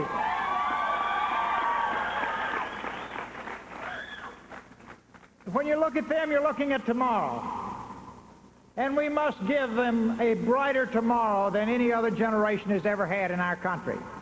And if we keep it that simple and that pure and that clean, then we can make an enormous contribution, and that's what we must do. We will have our organization established. We have a nationwide network, a state-by-state network, a community-by-community network, and we will keep it intact to be a force for constructive good throughout our country. Okay, Ross Perot speaking to his supporters in Dallas. A lot of people are wondering tonight what might have been had he stayed in that race in July. For my own purposes, I believe that he probably would not have lasted. His fuse is always burning too short. I believe that sooner or later he would have exploded or imploded, that he did as well as he did because he spent a lot of money and he was only in the race for the closing hours of it. Katie, you disagree with that? Well, I think you're right, Tom. A lot of people think that he escaped some of the media scrutiny by dropping out of the race in July and then re-entering the race in October. And had he had to withstand a lot of scrutiny from the press, he might not have lasted. But who knows? Maybe it would have been thrown into the House. It's hard to predict, isn't it? All right, sure. It's a quick Senate call, I think we've got here. Just one sec, John, because we've got our first defeat of a Senate incumbent. We are able to project a winner in the state of North Carolina. Locke Faircloth, demeaned by some as the stealth candidate in the Tar Heel state, has up and beaten Terry Sanford in a battle of two one-time friends, a political fight. It was 6 years ago that Faircloth thought he might make a run for the Democratic Senate seat. Instead, his friend Terry Sanford decided to make the run. They had a falling out. Faircloth switched parties, ran against Sanford and beat him. It seems Sanford's health was a consideration. Within the month, he had some heart surgery, and 4 in 10 said that was a major consideration. John Chancellor? Well, I just want to say one final word about Ross Perot. He described himself as a grain of sand, and Clinton is trying to get that grain out of his eye, and Bush is trying to get it out of his eye. Trust me, it's not a final word either. It sure is. We'll be back with more after this.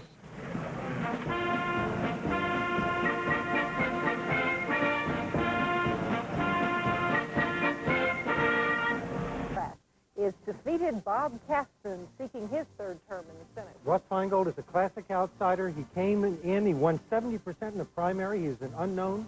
Here we have North Carolina. And this is Locke Faircloth, the Republican, 64 years old, unseating 75-year-old Senator Terry Sanford. Health, one of the major issues in that campaign, Ken. Bernie, Terry Sanford was the oldest freshman in North Carolina. He came in as a freshman senator at age 69. North Carolina started a tradition. Faircloth is 64 years old. So what we have are our first, I guess, our first two incumbents that are beaten, one in Wisconsin and one in North Carolina. And one Democrat, one Republican. Yeah, the balance remains the same. They just flip-flop. Each party lost a seat. Well, we finally got to the voter revolt, folks. Well, as we try and figure this out, we're going to take a break. We'll be right back.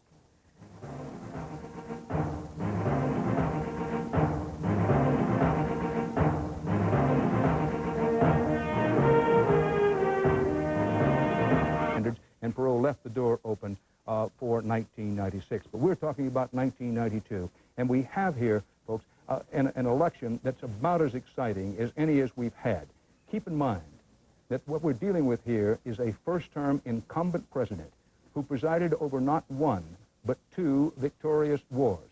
One was in Panama. George Bush presided over that victory. Yes, I know that some people say, well, it wasn't much of a victory, but any time you send your sons and daughters into a combat situation, it's important. Prevailed in Panama, turned around and prevailed in the Persian Gulf War, an incumbent president victorious in not one but in 2 wars. It's unusual, almost unprecedented in American politics to have in the succeeding election have some candidate beat that incumbent president, and particularly to beat that incumbent president by a very wide margin. That hasn't happened yet. But the outline is there now for it to happen, because here's what's going to happen in the next 17 or 18 minutes. The polls are going to close in California, Washington, and Oregon. You still have time to vote in those states, and mark it well. Your vote takes on added importance now, because Bill Clinton, while he may be building a large win over George Bush. He doesn't have any win yet. He has 265, but it takes 270 electoral votes to win. Plus the fact there are a lot of Senate races out west and any number of races on down the ticket which are very, very important. But as we go through the evening, here are questions that are going to arise. Well, does Bill Clinton finally go over the top in the far western states as is expected to do so? Wisconsin has just dropped for Bill Clinton. We told you that during the Ross Perot address. Some of the Senate races now are beginning to flip-flop. The Democrats lose the Senate race in North Carolina. We do not yet know who carries North Carolina in the presidential race. The Democrats win a race, upset a Republican, Caston, in Wisconsin. And so we have a lot to go tonight. We hope you'll stay here with us. Right now we're going to take a commercial break. We'll be right back.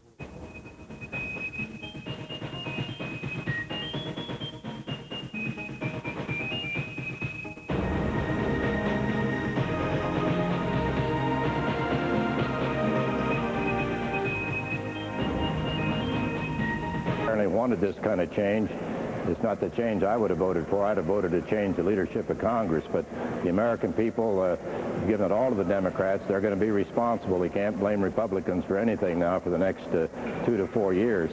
But we're going to accommodate Governor Clinton when we can, but where we feel he's wrong, we're going to make the best fight that we can. Are you surprised at the numbers he seems to be piling up at this hour? Electoral votes, probably not too surprised, because I've been traveling around the country a lot this past month trying to help some of my colleagues and President Bush, and it seemed a little shaky out there, but in any event, we're going to look ahead, get ready for 1994. This may be an unfair question to ask of a man who only within the hours has won his own Senate fight and returned for another term, but you have done nothing to discourage the idea that you might make a presidential run in '96. Has tonight made you change your considerations in any way?